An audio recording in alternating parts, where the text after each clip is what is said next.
Good morning, everyone. Welcome to the Rangers Review pre-match briefing. I am Joshua Barrie up in Dingwall, joined by a slightly under the weather Chris Jack, who is still here joining us before today's game in the Scottish Premiership. Chris, you're not at 100% fitness, I hear. No, but I've passed the late fitness test to still be able to work on the game. It's that time of the season where you just have to play through the pain barrier. So a bit of a cold or a sore throat won't stop me from ploughing on. It's set up for a really interesting afternoon up there. And we spoke about it all last week. Spoke about it after the press conference on Friday.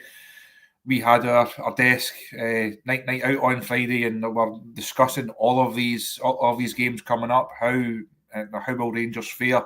The manager in his interview on the site this morning, very much one game at a time, and he was asked about a big week, but wouldn't really talk about anything other than Ross County. I think as we spoke about last week, off air, he's returning to the scene of the crime almost. Now you think back to that game up at Dingwall last season. Rangers going there, bit of momentum, a chance to go and really take a big step towards the title, and the wheels came off. Rangers were really, really bad that day. Never really recovered in terms of the title race. And you could also say Clement has never really recovered in terms of his tenure. Now, the season didn't end well, lost the Scottish Cup final. This season, we all know the trials and tribulations that Rangers have gone through. So I don't think you can underestimate the importance of 3 points and the performance this afternoon. We know what's to come on Thursday. We know what's to come on Sunday. But the first one in this series of games can have such an impact on how Rangers feel about themselves heading into Spurs and then crucially heading into Celtic. Yeah, it's totally a scene in the crime, isn't it? Again, speaking on Friday, there's been quite a few games here. You think back to the 3-3 game under Giovanni Van Bronckhorst, Chris, which wasn't the beginning of the end of the title race, but it felt like the beginning of the end of Rangers' grasp on the title when they conceded a late goal that day. The 3-2 game here in April was very much, I think, a few weeks catching up with Rangers, but you're right, they've not been able to recapture momentum since then. And we'll read out the team ahead of what is a big game, because I think what stood out on Wednesday night, Chris, was the feeling around the game was different. And that's what Clement's not had all season. He's not had the good feeling, the goodwill, the momentum. There's been a real detachment, I think, from the football he's been speaking about and the football that people have been seeing. He's only made one change, and I think you've got to say on the basis of Wednesday night that's the right decision, because he found the formula that worked, so why change it? The only alteration is in the midfield, Conor Barron coming in for Mohamed Diamandi, which you can understand.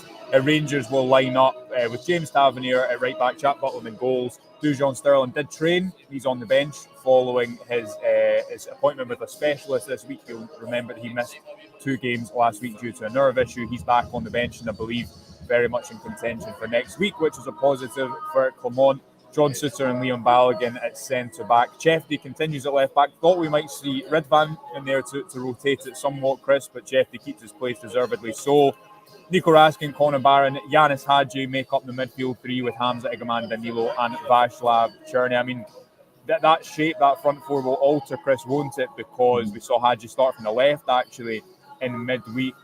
But it's a front 4 that was very fluid, much more fluid and flexible than we've seen Clement's football for I think, a lot of his tenure in Scotland. And I think, put simply, he had to keep that front 4 together, because it gave Rangers something they've lacked all season, which is sufficient goal threat in domestic competition. You mentioned that fluidity to him in the post-match presser on Wednesday night. I think it would have been seen as a big negative from the fans if he changed it. If you had seen Cyril Dessers, for example, come back in, I think that would have sent out the wrong message. As you touched on there, you look at how impressive that front 4 were against Kilmarnock.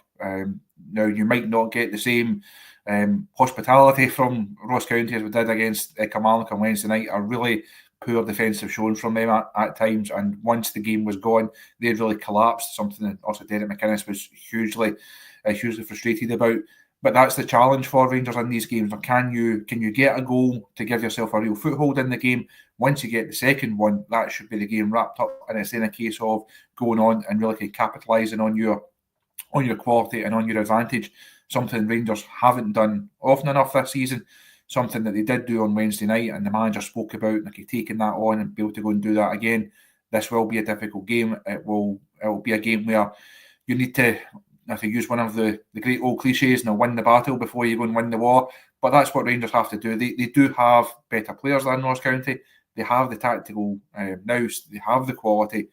If they can get a foothold in the game, if they can start well, give that big away crowd something to get behind, Rangers should then be able to go on and win the game. And that, as you say, that front four, a bit of expectation on them now because they have been individually and collectively, they have been good at various stages over the season. A bit of pressure on them now, but you would imagine they can go and get the job done this afternoon. And it is, I noticed some comments about the profiles in that midfield, two holding midfielders. I don't really think it is. I think that you could definitely say over the last few months, Clement's his lineup's been a bit more conservative with, when it's been Diomande and Raskin and Barron in the middle. That's not a midfield three that gives you enough going forward. I think domestically, at the moment, I think that lineup will be more of a 4-2-3-1. As we've mentioned, a very fluid front four, Chris. But it's certainly more freed up, or it looked more freed up on Wednesday night than it has done for the past few weeks when it's been Raskin as the number 6 and 2 number 8s ahead of him. With Hadji playing from the left-hand side, I'd expect probably to see a similar output in terms of what Rangers tried to do with it. It was Igaman starting from the centre forward slot but moving to the left often. Hadji starting on the left but moving in field. Danilo starting at number 10 and moving up. How much that was specifically to do with the fact that Kilmarnock were man-marking, I don't know, and it'll be interesting to see today. But that Rangers attack, which again has looked very predictable, pretty one-paced, in that when it's Cyril Dessers and Tom Lawrence in those two positions at the start of the season, when it's always Bayrami on the left who wants to cut in field, it has been, I think, far too predictable for a lot of opponents. Suddenly, when you've got someone like Hadji who, creates one goal on his right, creates one goal on his left, Igaman and Danilo who can take the ball short or running behind. If you're Ross County preparing for this game, you have more, I guess, eventualities to consider, but you need to see more than one game from that front four to I guess, reaffirm the good things that we're seeing at Ibrox on Wednesday night. I saw there's a few comments on the show, and a quick kind of bit of social media reaction before we jumped on the show. People kind of questioning why Raskin and Barron are paired together. People perhaps see them as too similar. You think you don't need two of those profiles in a Premiership game. There's not that many other options in the middle of the pitch. If it had been Kieran Dowell put in there ahead of Conor Barron, you know what the reaction would have been to that. Diomande, obviously, I don't think he's been at his best over the course of the season, given the games that are coming up. Every one of those midfield three are going to be required. You're going to ask a lot of Nico Raskin. You're certainly looking for him to start all three of these games and get through as many minutes as possible. I think that too, it does give Rangers a good foundation. It should give them a good foothold in the game. And we're then speaking about that front four. You put the pressure on them. Can you go and win this game for us? Can you go and cause Ross County enough problems to get the 3 points? And you look at how they performed collectively in midweek, what we've seen from them individually. We know what Hadji can do. We know that he's brought something different to it. Cherny, someone that's been, the manager spoke well about on Friday at his press conference.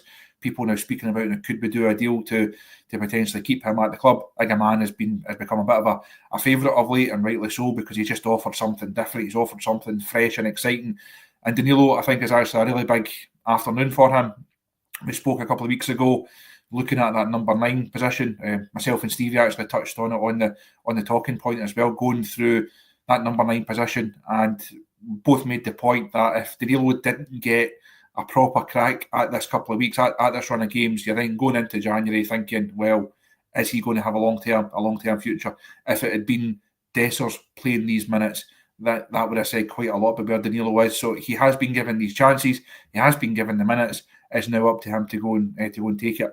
He also won't be available for Thursday night. So this is him really playing for his cup final spot. We'll also come on to talk about Celtic quite a lot towards the end of the week. But this is his chance. This is his addition. We know what Dessers can and cannot do. We know what Igaman can and cannot do, certainly playing from different areas. This is a real chance for Danilo. If he can put in a good performance, lead that line well, perhaps get himself another goal, he's then put himself right in contention to start the cup final. Yeah, the Rangers bench: Liam Kelly, Ridvan Yilmaz, Robin Proper, Dessers, Diomande, Bayrami, Dowell, Sterling, and McCausland. Ross County lineup: Hamilton, Wright, Allardyce, Randall, Hale, Chilvers, Harmon, Campbell, Nisbet, Perfetti, and Alex Samuel. A stronger Rangers bench probably than we've said for a lot of the domestic season. We'll leave it there. We'll be live after the game. A reminder to stay up to date with us across all our socials throughout the game. Thank you for joining us. Until then, we'll speak to you after. Bye for now.